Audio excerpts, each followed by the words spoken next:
What's going on, everybody, and welcome back to another episode of Will It Survive, a series in which we take Mediterranean, subtropicals, and even a few tropicals, and we put them up against our mild Canadian climate.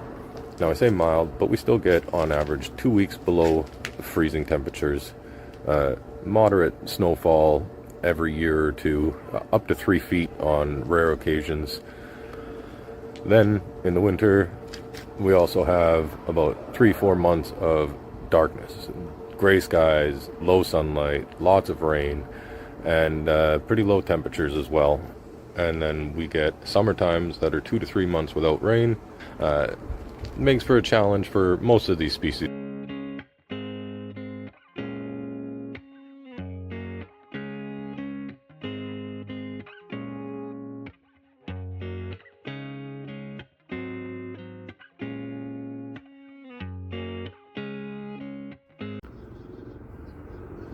Hey everyone, welcome to Season 2. In today's episode, we're going to be taking a quick look around the yard at all the different species that we're testing this year. We'll give a brief overview today so that we can see the befores, and then later during the winter season here and heading into spring, we will give an update and a deeper dive on the individual species. Alright, let's start right here.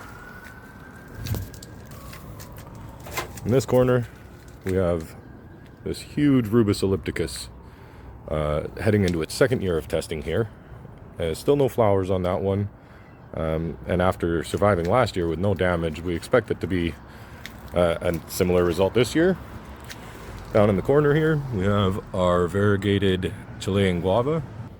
This spot up against our Nepenthes greenhouse gives it quite a nice buffer, so I don't imagine anything to be different on this corner this year. And should it all survive, we will rip it out and be testing a few more species next year in that corner. Alright, let's take a look at what else we got.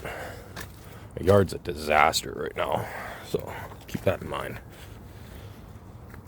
Alright, next up, we have our guabiju, and that's heading into its second year of testing as well. Didn't grow a huge amount this year, but it looks beautiful. Nice shape to it. Hopefully it'll flower next year should it survive again. Alright, next up we have the cherry of the Rio Grande. Now this is our first year testing this, and the gentleman we follow down in Seattle has told us that his dies back to the ground or significantly every single year, and it never grows enough to flower again. So the likelihood of this one making it pretty slim, but the fact that it survived the -8 dip in our heater failure in the greenhouse there, it does give me some hope. Maybe the fact that we're right on the ocean or close to it, it will give it a bit better results than what the guy in Seattle had. But yeah, we'll see. Alright, now we'll head over here. There's our little kitty. That's Mango, little boy.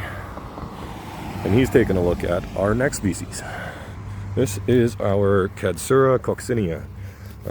I don't know what color it was. I lost the label. The plant died, or so I thought, down to the ground in the greenhouse. And then a year and a half later, it sprouted back up and it was growing huge and flowering and almost producing fruit for us. But it ended up dropping its fruit in the greenhouse. So one of my clients is growing this down in Vancouver unprotected and said that it survived a few years. So up out of the ground it came and out to the front fence here. And I'm hopeful that we will have this producing fruit next year. Alright, let's keep moving here. Next up, this one's not an edible. Well, apparently it is all edible. So, while I don't eat it, it may be edible. Do your own research there. But anyways, this is the Abutilon, or flowering maple. I've heard heard others having positive results with it, but myself, I haven't tested it yet. So we're going to put that one out in the front. And we've got a couple others throughout the property that we're going to give a little bit of a test as well. Alright, here is the lone sugarcane that survived last year. And as you can see, it had a pretty miserable year. I mean, it grew 18 inches or so. And we're not going to cover it up this year. We're just going to leave it go and see what happens with it. Probably it's last year, I'd say. Alright, now we have our little citrus tunnel here. Get a little shot of it. Now this thing's getting a bit too short now, so what I plan to do is build up a like 2.5 foot wooden frame and then throw this tunnel on top of it just to give it a little bit more headspace. Right now I just got it taped up at this end, and I've got the wiggle wire all along the sides and the back. This makes it a little bit easier for me to get in here and water. One second. Okay, so we have our first failure of the year already. That's this little pineapple down here. I planted this on top of a coil of LED rope lights. You can see that right down in there. And that rope light is also around this cherimoya tree that I'm testing as well. These lights all turn on with that thermostat at 5 degrees Celsius. So I'm hopeful that I can get the cherimoya through the winter without the root ball freezing. And if the top dies back a bit, that'll be okay because I'll need to manage its height anyways. All right, what else do we got in there? We have a variegated Abutilon that we're testing in here, just to avoid losing that. It's the mother plant.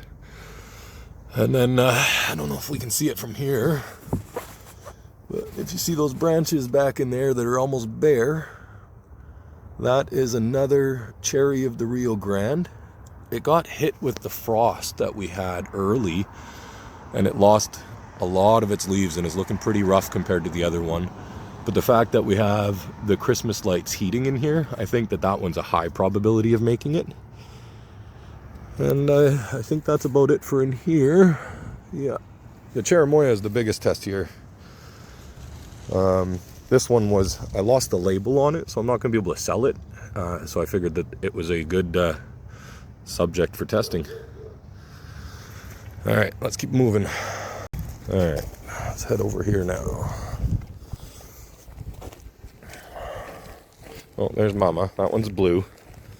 That's Mango's mom.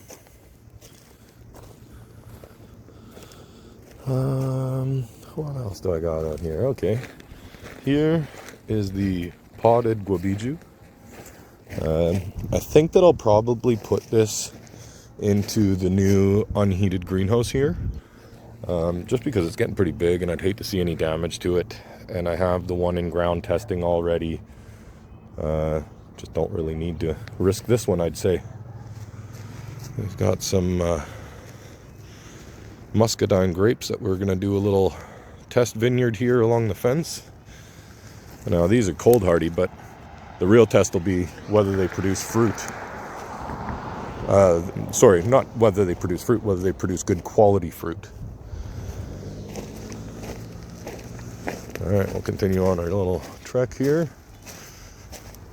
And we have our unheated greenhouse. Well, this is the biggest test in here.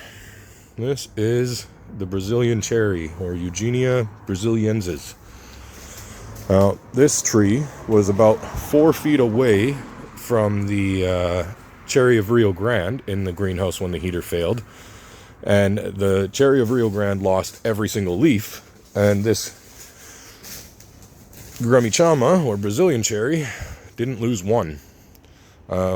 It seems to be the general consensus is that this thing's toast. This is not going to make it through the winter in the unheated greenhouse. But it's a pretty big tree. It took up a lot of space, and it's a pretty shy fruiter. So I couldn't justify giving it the space in the greenhouse to get 1 or 2 fruit a year. And you know, it's like a 6 foot across and 6 foot tall.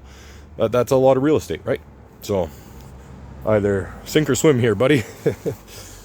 All right, now over here we have another cherimoya that I lost the tag for. So we're going to leave that one potted in the unheated greenhouse here. And it's already looking better than the one out front. I'm guessing that's just the shock of potting, or sorry, not potting, planting the other one, that it's not looking as good. But we'll see. Time will tell.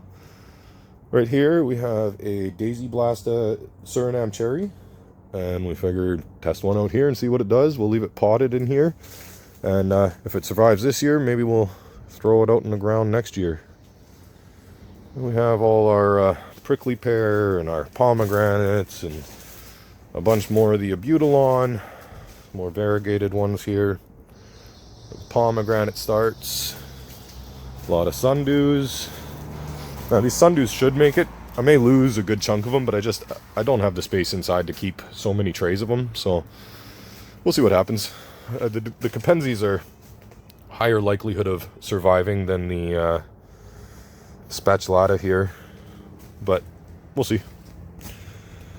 We've got some jujube cuttings that are looking quite horrible. I don't think they're going to pull through. Looks like we've got some botrytis on here, not enough airflow. We'll see. Alright, now we'll head to the backyard and take a look at the other couple that we have here.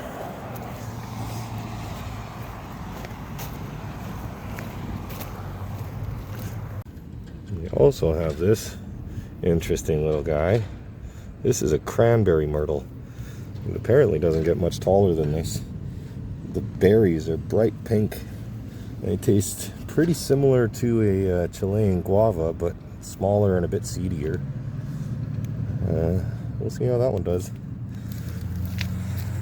The place is a disaster right now.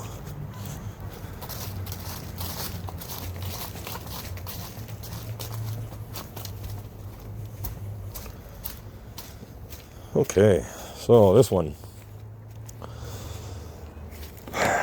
This is the last standing Chinese waxberry or Yang Mai that I have. I invested way too much money into this project, and this is all that's left. Now, I'll post some pictures here so that you can see, but this was a very large, I believe it was 4 years in the ground in my heated greenhouse, and it grew huge. It was always lush growth. It survived the -8 dip, but it wouldn't fruit or flower in there, so I dug it up last year, or attempted to. And when I lifted the root ball out of the ground, the majority of the roots ripped off with the dirt. It was quite a small chunk of roots left. Again, I'll share that picture right here. You can see there's a very small amount of roots there with a very big tree. So I ended up chopping it back, putting it in the ground out here, and just building this little makeshift greenhouse for the year. I'm not going to heat it or light it or anything like that. I'm just giving it that humidity to help it survive, basically, while it's still getting established. We already see some cold damage on there, but these guys take snow loads and heavy frosts in China where they grow them, so I still have some hope for it. And this is the hermaphrodite, so it's self-fertile. We'll see what happens. Alright, what else do we got over here? Mulberries. So this year we're continuing our test on this branch here, which is the red Himalayan. This branch here, which is the green Australian. And the Pakistan. Look how green those leaves are on the Pakistan back there. Just crazy how long it'll hold them. And that's it for the experimental on the mulberries. Over here we have another Abutilon next to our pineapple guava. And then we come around here and we have Musa velutina and a whole bunch of Amorphophallus and Sarmatum and other arums in this bed here. So we'll see what comes up next year.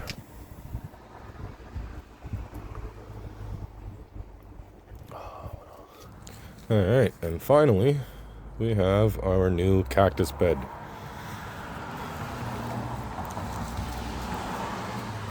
Now this bed, the prickly pears are typically hardy in our area, but the ones that I have here are bred for fruit quality rather than flowers like the rest of them here in Canada. So we have papaya, yellow, and unknown, and then another papaya here, as well as a Peruvian cactus apple that I had extra. It's not in the greatest health right now, so I wasn't going to put it in the greenhouse. We'll see if it survives. Alright, that about wraps up this episode. Well, hope you join along the rest of the journey, and we'll see you guys once we hit a snowfall or a heavy frost, and we'll do some updates and so on. If there's any species that you guys want to see tested, let us know. Maybe we can get a hold of one and put it through the ringer. Happy growing, everyone.